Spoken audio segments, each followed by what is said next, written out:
Welcome to the Quality Meat Scotland podcast. Industry updates and best practice to promote, support, develop and protect the Scottish red meat sector. Hello and thanks very much for choosing to listen to this QMS podcast. I'm Mark Stephen. This particular series is focused on animal health. And in this episode, we're going to be looking at something that's crucial in the first few hours or days of a young animal's life. We're going to be talking about colostrum. I'm joined by two contributors today.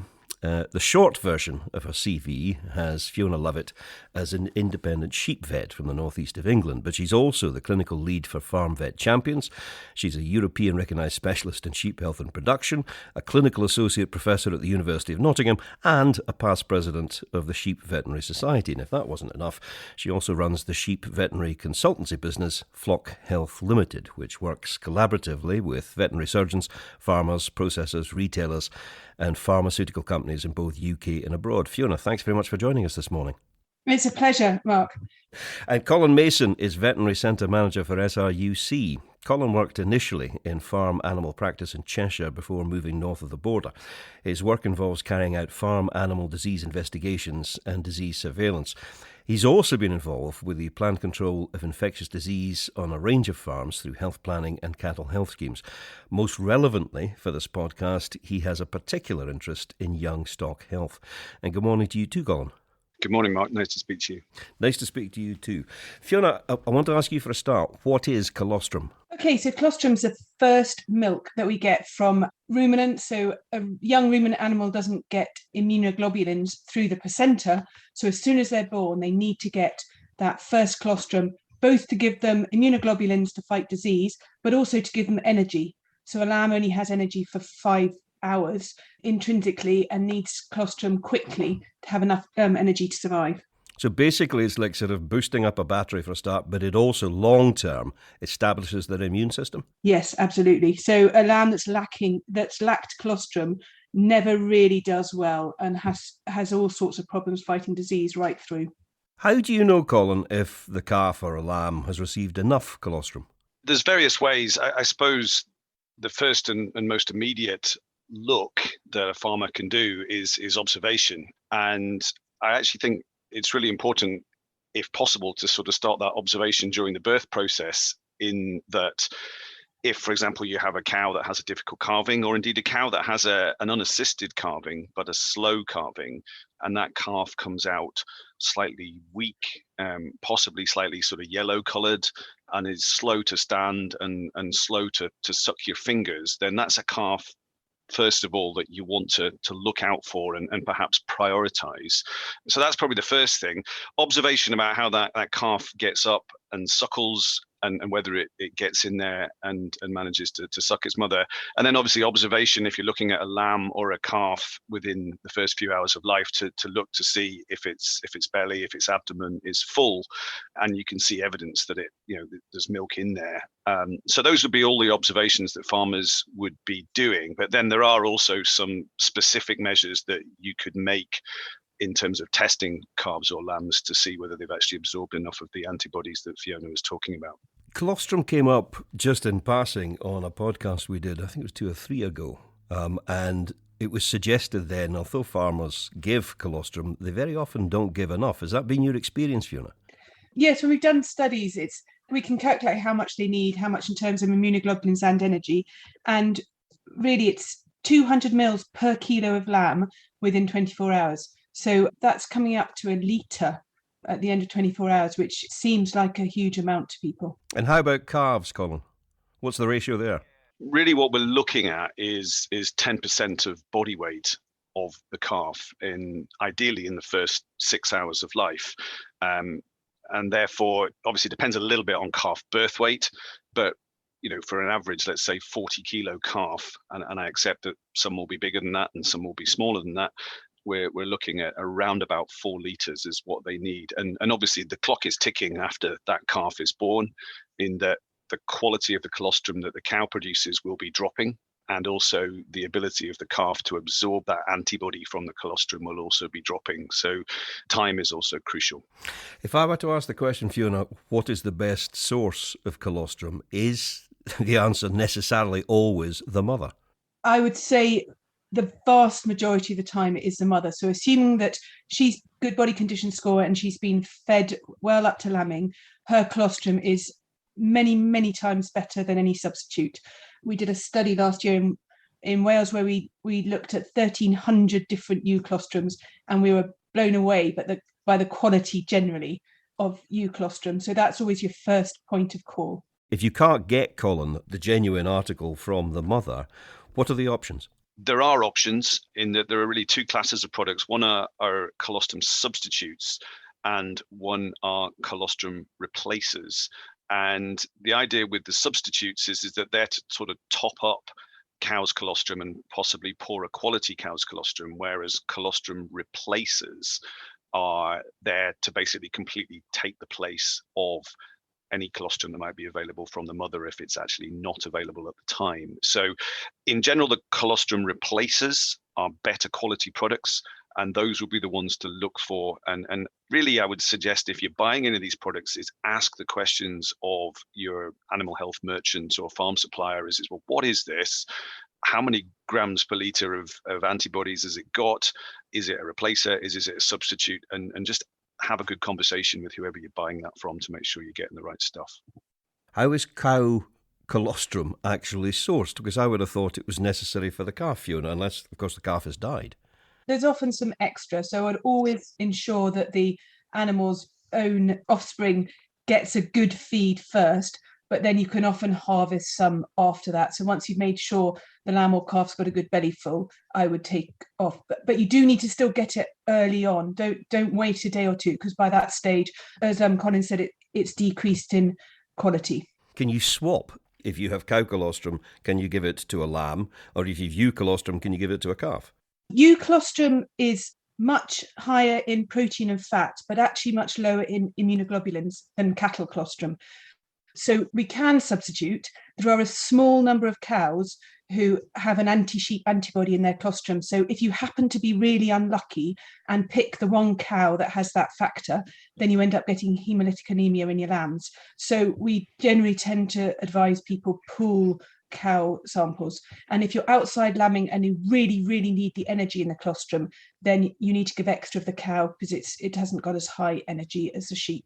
Colin, if you're sharing cow colostrum between cows, do you have to consider the possibility of disease transfer? Yes, you absolutely do. And probably the sort of top of the list of those diseases would be Johne's disease, which we know can be spread through cow's colostrum.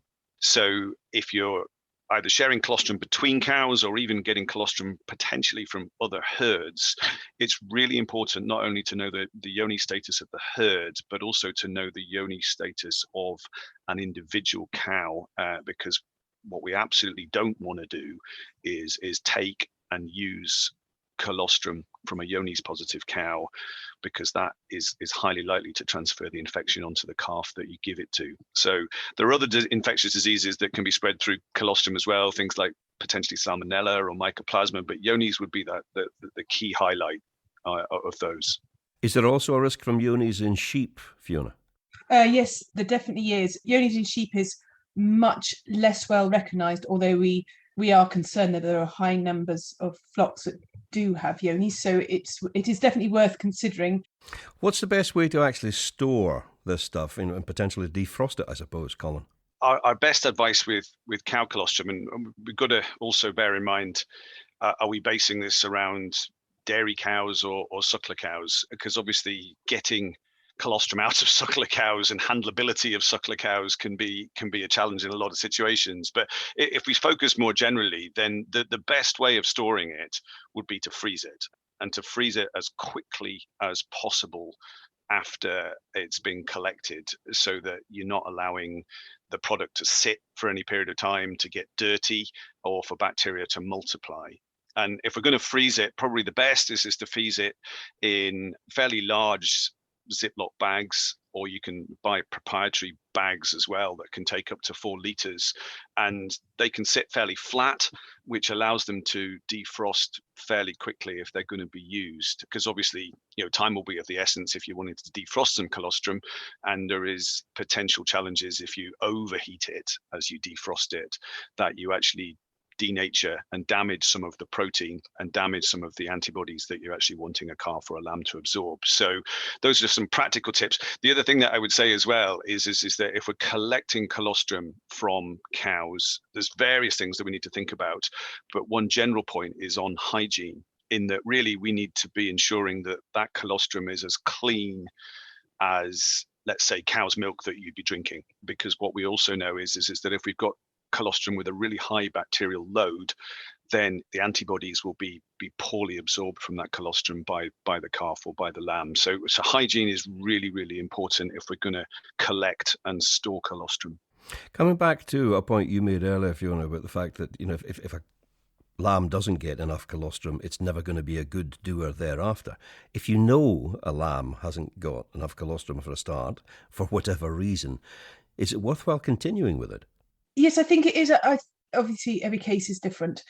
The kind of focus is to make sure everything gets colostrum as quickly as possible. It is because within a certain length of time, the animal will start to make it. It's that first stage where it needs those immunoglobulins. So I wouldn't give up, but equally focus all your attention on making sure a suitable amount of good quality colostrum gets into the lamb as quickly as possible. I'm just trying to get this into my head, Colin. If the animal is born, you can see that there's potentially a problem. You've got 5 or 6 hours to play with, ideally. Talk me through the timescale of this. At what stage would we be starting to think, actually, the mother's not doing this properly? I'm going to actually have to start digging some colostrum out of the freezer. I think pretty quickly as soon as that calf's born. Firstly, looking at the calf, looking at the viability of that calf, looking at the colour of that calf. As I say, if it's very yellow stained, that's an indicator of a slow calving, and a stressed calf, which is going to need prioritised.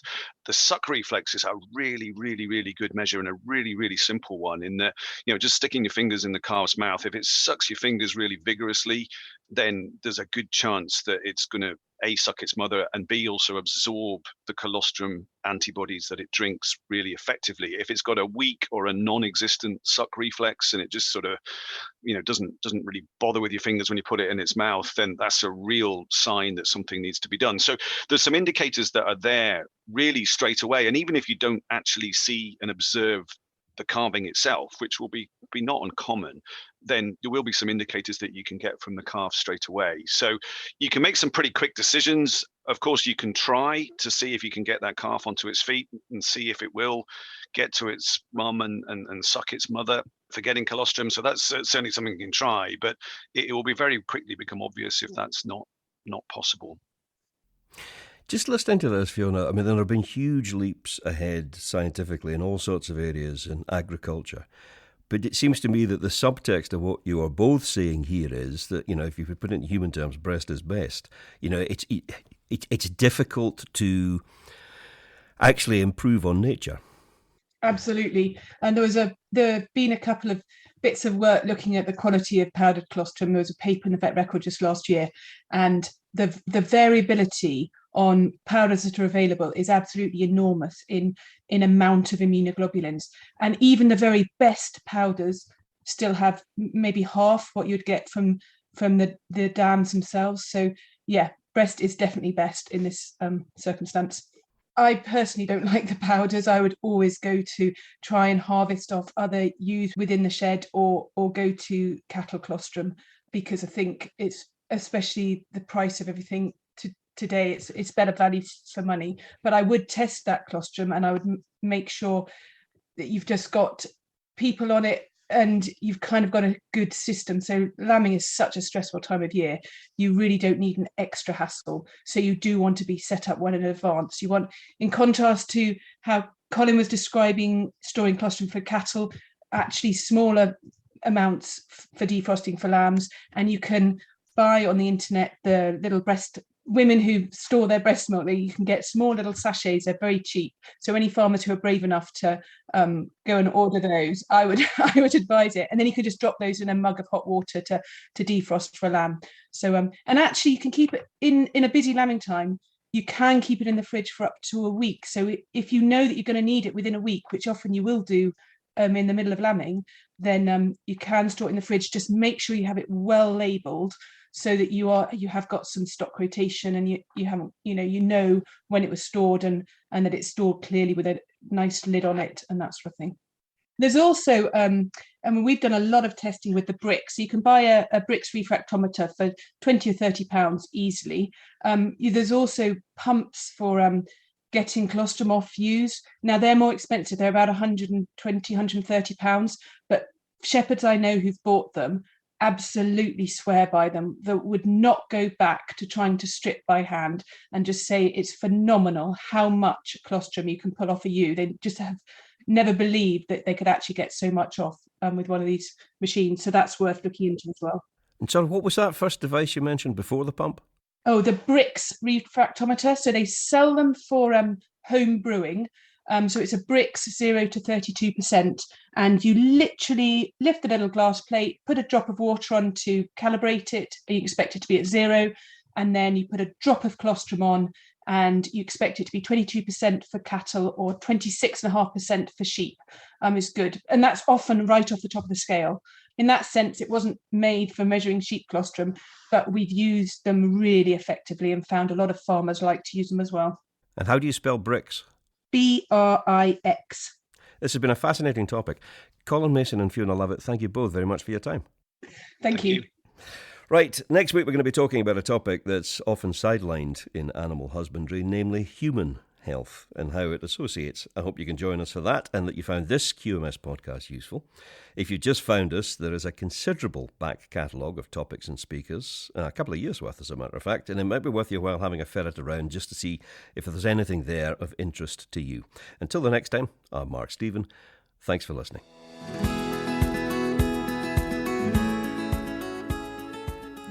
Thank you for listening to the Quality Meat Scotland podcast. For news and to listen back to previous episodes of the podcast, visit qmscotland.co.uk. For Scotch beef, Scotch lamb and specially selected pork recipe videos and inspiration, visit www.scotchkitchen.com or follow Scotch Kitchen on Facebook, Instagram or Twitter.